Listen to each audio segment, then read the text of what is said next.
서게 되어 여러분 모두 주의 이름으로 축복합니다. 주의 말씀은 에스겔서 33장 7절 말씀 보겠습니다. 33장 7절 인자야 내가 너를 이스라엘의 족속의 파수꾼으로 삼음이 이와 같으니라. 그런즉 너는 내 입의 말을 듣고 나를 대신하여 그들에게 경고할지어다. 아멘. 오늘은 입이 열린 파수꾼이란 주제로 말씀을 같이 나누도록 하겠습니다. 이제 우리는 에스겔서의 후반부를 보게 됩니다. 에스겔서의 구조를 잠깐 보게 되면은 분류를 보면 1장부터 3장까지 소명과 환상으로 그렇게 되어 있어요. 그리고 바벨론에서 포로된 이 에스겔이 하나님의 그 선지자로 부름받는 과정을 받고 난 다음에 그에게 유다의 심판을 이야기합니다. 동시대에 예루살렘에서는 예레미야가 하나님의 말씀으로 심판을 선포하고 있고, 또 포로로 끌려간 바벨론에서는 에스겔이 예루살렘의 유다의 심판을 선포하고 있어요. 29장부터 32장까지 유다를 둘러싸고 있는 7나라에 대한 심판을 이야기하고, 이제 33장부터 48장까지는 예루살렘이 멸망하고 난 다음에 그 예루살렘 백성과 또 포로로 끌려온 사람들에게 하나님 앞에 다시 새롭게 설 수 있도록 위로와 소망의 메시지를 증거해주고 있습니다. 이제 이와 같은 내용을 통하여서 예루살렘의 심판을 이미 당하였기 때문에 하나님이 그들에게 어떻게 소망을 심어주는가라는 거요. 낙담한 백성들에게 선지자의 말씀은 하나님이 뜻하시는 것은 심판이 아니라 생명이다라고 하는 것이에요. 그리고 그 생명을 얻는 길은 다른 것이 아니라 그들의 삶을 하나님께 돌이킨다라고 하는 것이죠. 그래서 삶을 하나님께 돌이키는 것이고, 또 전혀 생각하지 못한 것이 아니라 하나님을 경외하는 것, 그것이 살 길이다라고 하는 거예요. 똑같습니다. 그들이 심판 당하기 전이나 심판 후에나 살 길은 하나님을 경외하고 우리의 삶을 돌아보는 것이라는 것을 말씀하고 있어요. 그렇게 해서 이 선지서 에스겔에서는 2번에 거쳐서 사명을 기록합니다. 3장에서도 그를 하나님이 이스라엘의 파수꾼으로 세우셨다라고 그렇게 이야기를 하고 있고, 오늘 33장에서도 하나님이 이스라엘의 파수꾼으로 이 에스겔을 세우셨어요. 그래서 2번에 거쳐서 선지자로 세우심을 입은 것을 말합니다. 어떻게 보면 각성이고, 어떻게 보면 새로운 마음으로, 새 마음으로 새로운 사명을 다시 한번 그에게 주시는 하나님의 특별한 은혜라고 하는 것이죠. 그래서 우리도 하나님의 일을 하는데 우리가 일꾼들에게 다시 한번 부흥회를 통하여서, 아니면 또 세미나를 통하여서, 또 특별 기도회를 통하여서 하나님 앞에 작정하고 새롭게 시작하자라고 하는 그런 의미로, 이미 예루살렘이 멸망을 했는데 다시 한번 이 에스겔에게 사명을 주시는 것은 끝이 아니다라고 하는 것이에요. 역사는 끝나는 것처럼 보였어요. 포로가 되었고 나라는 망하였어요. 그러나 하나님의 사명은 여전히 분명하다, 동일하다라고 하는 걸 통하여서 하나님은 나라와 민족과 그런 환경에 관계없이 한 영혼이 하나님께 돌아가기를 원하는 그런 메시지를 말하는 것이에요. 그래서 우리에게도 주어진 삶에 환경이 변할지라도 하나님께 받은 사명은 여전히 우리는 땅끝까지 복음을 증거해야 되고, 그리스도의 사랑을 가지고 살아야 될 필요성이 있다는 것을 다시 한번 우리에게 말씀해 주고 있습니다. 그래서 선지자의 사명을 다시 한번 보니까 3절에 말하기를, 그 사람이 이제 파수꾼이 어떤 사람인가라고 하는 것을 지금 설명하고 있어요.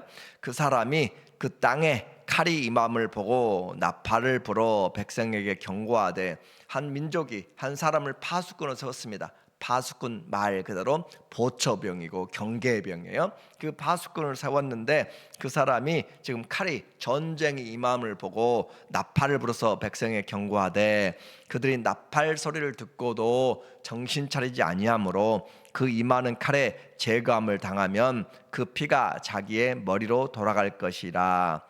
그 피는 생명이죠. 생명의 책임이 자기에게 있다. 그가 경고를 받았던들 자기 생명을 보존하였을 것이나 나팔 소리를 듣고도 경고를 받지 아니하였으니 그 피가 자기에게로 돌아가리라라고 그렇게 말씀하고 있어요. 파수꾼은 여러 모양에서 나타납니다. 양들을 지키는 파수꾼이죠. 그 목자가 파수꾼이고 또 그 개가 그렇게 파수를 하고 있어요.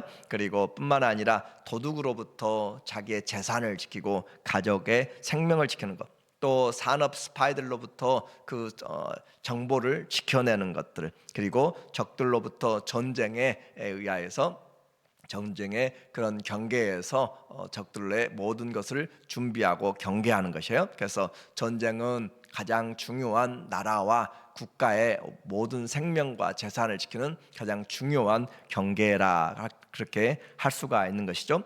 적들은 어떻게 해서든지 경계병을 모르게 그렇게 하려고 하는 것이고, 파수꾼은 모든 상황을 깨어 있어야 되어서 그들을 잘 준비하고 언제 어떻게 올지 대비하고 알려야 될 필요가 있는 거예요. 그래서 나팔을 불든지 또 징을 치든지 무슨 전화를 하든지 해서 깨워야 되는 것이죠. 그래서 단체에 우리는 다 가족의 파수꾼들입니다. 이 시대에 물밀듯 들어오는 사단의 그런 계획들, 그리고 죄악들, 이런 모든 세상에 침략하는 세상적인 세속화되는 것들에 대해서 우리는 가족의 영적인 파수꾼들이에요. 경계병들이에요. 기도하지 않는 가정들, 자녀들을 보면서 기도를 깨워야 되고, 말씀이 식어진 우리의 마음들을 보면서 읽어야 되고, 우리의 목장의 리더들도 우리의 목장의 가족들이 어떻게 신앙생활하는지를 늘 주의하여서 부지런히 살펴야 되는 것이에요. 한쪽에 가서 그냥 그곳에만 머물러 있는지,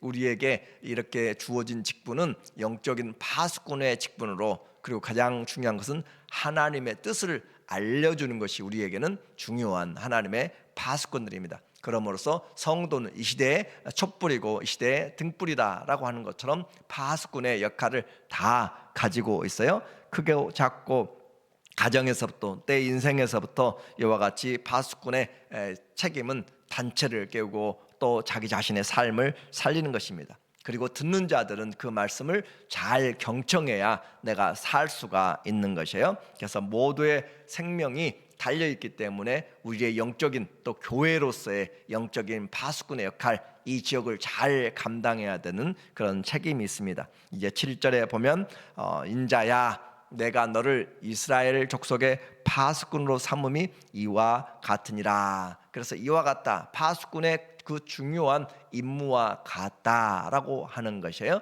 그렇게 해서 이미 3장에 한번 파수꾼으로 세워졌는데 다시 한번 파수꾼으로 세워서, 그런즉 너는 내 입의 말을 듣고 나를 대신하여 그들에게 경고할지어다. 그런데 일반 파수꾼들과의 차이가 있어요. 에스겔의 그 사명, 그것은 바로 이 적들로부터인데, 그 적이 누군가? 하나님이란 거죠. 하나님으로부터 그렇게 공격을 대비하라. 그러니까 하나님은 이미 공격의 날짜를 그렇게 이야기해주고 그것을 전하라라고 하는 것이에요. 어떤 적들이 언제 들어갈 것인지 그렇게 이야기하고 들어가는가. 그만큼 하나님은 지금 심판이 목적이 아니라 그들이 되돌아오기를 바라는 그런 마음인 것이죠. 그리고 중요한 것이 내 입의 말을 듣고, 이 파수꾼은 자기 마음대로 전하는 것이 아니라 하나님의 말씀을 듣고 전해야 되는 것이에요. 그래서 시대를 분별하며 하나님이 이 시대에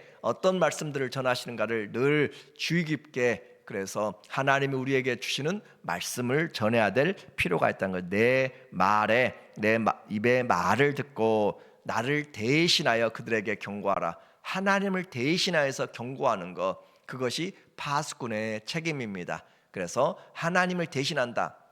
그러므로 요한복음 10장에서는 하나님의 말씀을 받은 자들을 신이라 한다는 그런 표현을 쓰고 있어요. 그래서 하나님의 말씀을 받은 것은 누구와 같은가? 하나님 자신의 말씀을 받았기 때문에, 그래서 황제의 특사, 대통령의 특사는 대통령을 대신하는 말이에요. 그래서 어명을 받을 때는 지위 고하를 막론하고 그 어명을 가지고 온 자 그 앞에 성지 앞에 무릎 꿇고 절하면서 받아들이게 되는 것처럼, 이 파수꾼의 메시지는 자기 개인의 감정이나 지식과 경험이 아니라 하나님의 메시지를 전한다는 것, 그러므로 우리는 말씀을 대할 때 또 전할 때 내 입의 말을, 하나님의 말씀을 우리가 듣고 전해야 될 필요, 그리고 그것은 강하고 담대하게 전해야 될 필요가 있는 거죠. 나를 대신하여 그들에게 경고하라 라고 함으로써 하나님의 대리자인 것, 그리고 말씀의 사역의 중요한 그런 위치라는 것을 생각을 해야 됩니다. 우리에게 그 말씀을 맡기신 거예요. 그래서 에스겔은 이제 하나님의 입이 되었습니다. 하나님의 그 입이 되었다라고 하는 사실이 너무 중요한 그런 사실이죠. 그래, 하나님의 입이 되어서 그 백성들을 대신하여서, 그래서 이스라엘 지금 공격하는 것은 다른 사람이 아니라 바로 하나님이 죄에 대하여서 공격하고 들어오신다라는 거죠. 그래서 하나님은 자신의 심판을 미리 말씀하는 이유, 심판이 아니라 그들을 살리기 위해서 11절에 보니까 우리에게 말하기를 너는 그들에게 말하라. 주 여호와께서 여호와의 말씀이니라. 나의 삶을 두고 맹세하노니 나는 악인이 죽는 것을 기뻐하지 아니하고 악인이 그의 길에서 돌이켜 떠나 사는 것을 기뻐하노라. 이스라엘 족속아, 돌이키고 돌이키라. 너희 악한 길에서 떠나라. 어찌 죽고자 하느냐 하셨다 하라.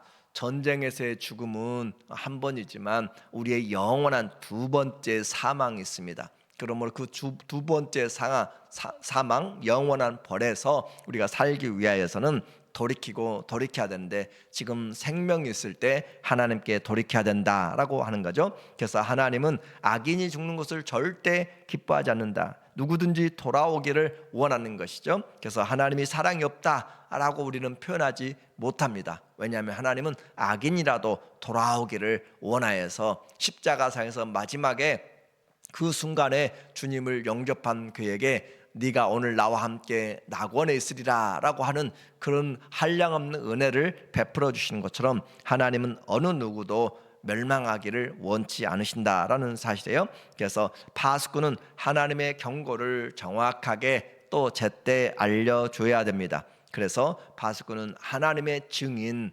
하나님의 말씀을 가지고 증거하는 사람들, 하나님께 보고 들은 것을 전해야지 자기의 생각 또 잘못된 그런 사상들, 이단들을 전하면 안 되는 것이에요. 이 시대도 우리는 말씀의 바른 그런 분별력이 필요하고 바른 말씀의 파수꾼들이 필요합니다. 그들이 듣든지 안 듣든지 우리는 하나님의 말씀을 증거해야 될 그런 필요가 있는 것이에요. 그렇게 해서 바벨론에 있는 사람들은 모두가 이야기했어요.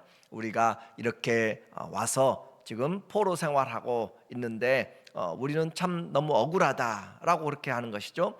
그래서 우리는 참 하나님이 징계를 해도 어떻게 선민인데, 그리고 아브라함의 후손이고 하나님이 우리에게 약속하셨고 성전도 있고 할례도 받았고 율법도 있는데 어떻게 우리가 이렇게 이방 땅에서 우상을 섬기는 땅에서 이와 같이 살도록 내버려 두시는가. 하나님의 징계가 너무 크다라고 그렇게 하면서 원망하고 불평하고 또 불의하다라고 그렇게 이야기했어요. 그런데 하나님의 생각은 좀 다릅니다. 그래, 내가 불의한 것이 아니라 나는 내가 볼 때는 너희가 불의하다라고 하는 거예요. 그래서 우리에게 말하기를 17절에 그래도 내 민족은 말하기를 주의 길이 바르지 아니하다 하는도다. 주의 길이 바르지 않다. 하나님 그렇게 하면 안 됩니다 라는 것이죠. 그러나 실제는 그들의 길이 바르지 아니하니라. 그들이 하나님을 모시고 살아야 되는데 그 하나님을 따로 말로는 듣는다고 입술로는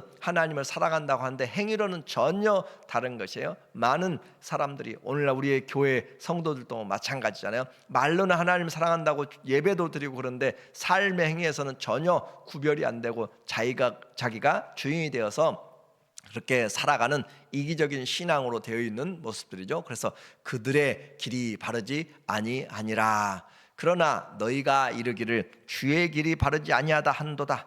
이스라엘 족속아, 나는 너희가 각기 행한 대로 심판하리라 하시니라. 하나님은 우리가 각각 행한 대로 심판하신다. 그 말은 하나님은 그 절대 불의가 없으시고 심은 대로 거두시는 공평하신 하나님, 공평하게 심판한다라고 그렇게 말씀하고 있어요. 이렇게 해서 너희 길이 심은 대로 그렇게 거두게 될 것이다 라고 메시지가 전하고 또 한 번의 사건이 이제 바꿔지게 됩니다. 그래서 그들은 지금 바벨론에서 계속적으로 살면서, 그때 요즘처럼 TV도 없고 신문도 없고 전화도 없고 아무것도 없어요. 그렇죠? 그래서 그 먼 길에서 1000km 1000마일 그렇게 또 떨어지는 곳에서 누가 와서 소식을 전해주겠어요? 그런데 한 가지, 그들에게 세상이 변하면 뭔가 들려지는 소식이 있는데, 그래도 이집트라고 하는 나라, 애굽이라고 하는 나라, 그 거대한 나라는 항상 그래도 우리가 의지할 만한 나라이기 때문에 지금은 바벨론 힘을 쓰고 있어도 그래도 이 이집트가 있으니까 언젠간 우리를 해방시켜 주겠지라고 했는데, 그렇게 기다리던 그런 소식들은 전혀 오지 않고 어떤 이상한 사람이 거의 다 거지처럼 되어서 빼쩍 마른 그런 사람이 달려오기 시작합니다. 그리고 와서 보고를 하게 돼요. 33장 21절에 보니까 우리가 사로잡힌 지 이제 바벨론에 포로되어 있는 이 에스겔이 지금 표현하고 있는 거예요. 우리가 사로잡힌 지 12째 해 10째 달 5째 날에 예루살렘으로부터 도망하여 온 자가 내게 나와 말하기를 그 성이 함락되었다 하였는데, 그 예루살렘 물론 2번이나 침략을 당하고 그랬지만 그래도 나라가 존재했고 왕이 있었는데, 어느 날 이 사로잡힌 지 12째 때, 그러니까 586년 또는 585년 정도 예루살렘이 멸망하고 6개월 정도 지난 시간이에요. 그래서 이 예루살렘에서부터 도망하여 온 자, 거기서부터 도망하여서 지금 이 바벨론에 있는 이 에스겔이 있는 곳까지, 포로 수용소까지 찾아온 것이에요. 도망하여 온 자가 내게 나와 말하기를 그 성이 함락되었다 하였는데, 그 성, 예루살렘 성, 그 천연적으로 보존되었던 그런 성, 결코 멸망하지 않으라고 그렇게 다짐하고 하나님의 그 기쁨이 있는 성전이 있는 그 성이 멸망했다라고 하는 정말 말도 안 되는 소리를 듣게 됩니다. 그리고 그 도망한 자가 내게 나오기 전날 저녁에 하나님은 미리 말씀을 해 주세요.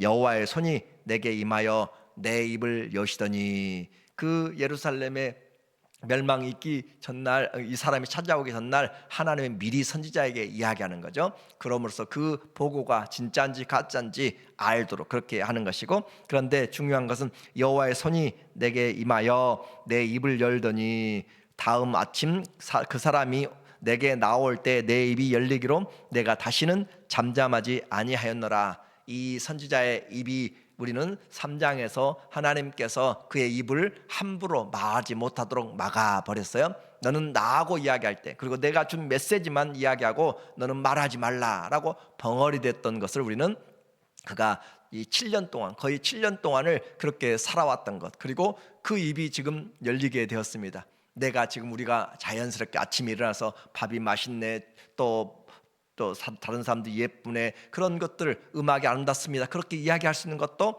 우리에게 그냥 내가 한다고 하는 것이 아니라 이만큼 우리에게 자유를 주셨기 때문에 그렇게 할 수가 있는 것이란 말이죠. 그래서 이 에스겔의 입이 이제 열려서 그가 하는 것은 하나님의 메시지들을 이제 자기가 원하는, 자기의 모든 것을 통하여서 최선을 다해서 전하도록 그렇게 된 것이죠. 오늘 우리는 파수꾼의 그 조건이 순종이라는 사실을 알아야 됩니다. 내 마음대로가 아니라 하나님의 뜻대로, 그리고 내게 좀 불편하더라도 하나님이 원하시면 우리는 맡겨야 되는 것이요. 7년 동안 내가 원하는 대로 말하지 못하고 그렇게 살아갈 때 얼마나 답답하겠어요? 내가 가고 싶은 곳 가지 못하도록 그렇게 막는다면 얼마나 힘들겠어요? 그러나 하나님의 말씀이 내게 우선이기 때문에, 오늘 우리의 몸은 성전이라고 이야기하잖아요. 하나님의 집이라고 이야기합니다. 하나님이 다스리는 곳이에요. 하나님이 임하시는 곳이에요. 하나님의 영광 있는 곳이에요. 거룩한 곳인데, 내 몸으로, 성전으로, 또 교회에도 우리는 하나님이 불러 모으신 하나님의 자녀들의 모임, 성전이에요. 그런데 그곳에 얼마나 우리는 자유롭게 마음대로 그렇게 생활하면서 하나님의 영광과 관련된 일들을 하고 있는가라고 하는 것을 말하고 있습니다. 이제 이 바벨론에서 도망온 사람을 통하여서 그의 입술이 열려서 그는 자기의 의지로 이제 하나님의 그 메시지들을 언제든지 증거하게 됩니다. 오늘 내가 말하고 싶은 것 말하고, 내가 가고 싶은 곳 가고, 만나고 싶은 사람 만나고, 하고 싶은 일을 하고 있는 것들을 다 하나님이 허락하여 주신 사실입니다. 그러므로 하나님의 말씀을 제때 정확하게 우리가 알아야 되고, 이 시대에 이 에스겔을 다시 파수꾼 세운 것처럼 우리도 우리 가정에 또 우리 교회 이 시대에 우리의 친척의 이웃들에게 다시 한번 영적인 새로운 파수꾼으로 하나님 앞에 다시 임명되어서 이 사람의 마지막 메시지처럼 사람들은 이 에스겔이 노래 잘하는 사람, 젊은 목소리가 아주 좋고 노래 잘하는 그런 사람으로 알았어요. 그러나 그의 메시지 안에 이 선지자로 그 여흥거리가 아니라 선지자의 말씀에 영생이 달려있고 생사가 달려있다는 사실을 그들은 알지 못했습니다. 오늘도 우리에게 하나님의 말씀을 듣고 충성된 성령의 증인들이 되어서 시대를 변화시키고 다시 한번 이 지역에 감사가 식어지고 사랑이 식어지고 믿음이 식어지는 이 시대에 하나님 앞에 영적인 파수꾼들로 세워져서 주님 앞에 충성된 지혜로운 파수꾼들 다 되시기를 예수님의 이름으로 간절히 축원합니다. 아멘. 좋으신 하나님 아버지, 사명을 잃어버린 자들 되지 않게 하여 주시고 끝까지 주님의 말씀을 듣고 이 땅에 하나님의 말씀을 제때 전할 수 있는 귀한 영적인 파수꾼들이 가정이 되게 하시고 교회가 되게 하시고 우리의 인생에 그런 파수꾼들이 다 되도록 인도하여 주시옵소서. 예수님의 이름으로 기도합니다. 아멘. 네.